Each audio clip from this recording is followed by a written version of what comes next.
یہ پہلی بات ہے جو اللہ کے نبی علیہ السلام نے ارشاد فرمائی. دوسری بات، وَارْضَ بِمَا قَسَمَ اللَّهُ لَكَ تَكُنْ أَغْنَى النَّاسِ.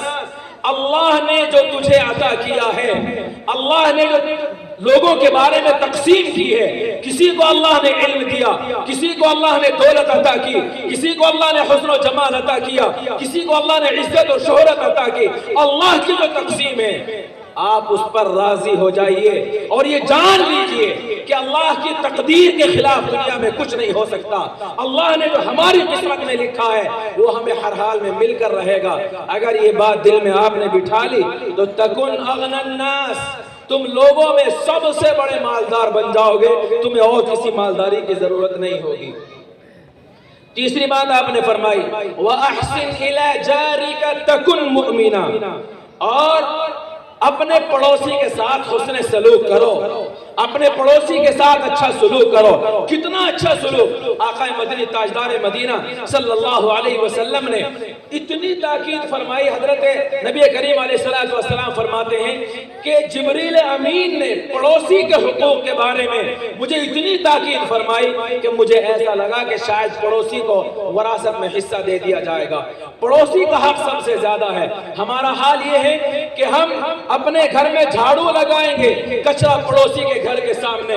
ہم اپنے گھر کا باہر دروازے کے نیچے سیڑھی بنائیں گے، اس طریقے سے بنائیں گے کہ پڑوسی ہمارا پریشان ہو. اللہ کے نبی فرماتے ہیں اگر تم سچے مومن بننا چاہتے ہو، ایمان کی حلاوت محسوس کرنا چاہتے ہو، ایمان کا مٹھاس دل میں محسوس کرنے کا تمہارا ارادہ ہے تو تمہیں اپنے پڑوسی کے ساتھ اچھا سلوک کرنا چاہیے. چوتھی بات آپ نے ارشاد فرمائی وَأَحِبَّ لِنَفْسِكَ وَأَحِبَّ لِأَخِيكَ مَا تُحِبُّ لِنَفْسِكَ تَكُنْ مُسْلِمًا. جو تو اپنے لیے پسند کرتا ہے وہی اپنے مسلمان بھائی کے لیے پسند کر، تو سچا اور پکا مسلمان بن جائے گا. اگر تو یہ چاہتا ہے کہ تجھے اچھا مکان ملے، اگر تو یہ چاہتا ہے تجھے اچھا روزگار ملے، اگر تو یہ چاہتا ہے تیرے کھیت میں اچھی فصل ہو، تو یہی چیز تو اپنے بھائی کے لیے پسند کر. بھائی کو نقصان پہنچانے کا ارادہ نہ کر تو تو اللہ کا سب سے محبوب بندہ اور سچا اور پکا مسلمان بن جائے گا. اور آخری بات آپ نے ارشاد فرمائی وَلَا تُكْسِرِ الضِّحْكَ فَإِنَّ كَسْرَةَ الضِّحْكِ تُمِيتُ الْقَلْبَ. زیادہ ہنسا نہ کرو، زیادہ ہنسنے سے دل مردہ ہو جاتا ہے. قرآن پاک میں اللہ تعالیٰ ارشاد فرماتا ہے فَلْيَضْحَكُوا قَلِيلًا وَلْيَبْكُوا كَثِيرًا. مسلمان کو چاہیے کہ وہ اللہ کی یاد میں، مسلمان کو چاہیے کہ قبر کے ہولناک مناظر کو یاد کر کے وہ زیادہ رویا کرے، ہنسا کم کرے. زیادہ مسکرانا، زیادہ ہنسنا یہ اسلام کا مزاج نہیں ہے. تاجدار مدینہ صلی اللہ علیہ وسلم کے بارے میں ہے کہ آپ نے ساری زندگی کبھی کھل کھلا کر نہیں ہنسا ہے. آپ صرف مسکراتے تھے، ہلکی سی مسکراہٹ اتنی کہ دانت آپ کے ظاہر ہو جائیں. اللہ کے نبی فرماتے ہیں زیادہ ہنسا نہ کرو ورنہ دل مردہ ہو جاتا ہے. اور دل کے بارے میں آقا مدنی صلی اللہ علیہ وسلم فرماتے ہیں ان فی الجسد لمضغة اذا صلحت صلح الجسد كله واذا فسدت فسد الجسد كله الا وهي القلب.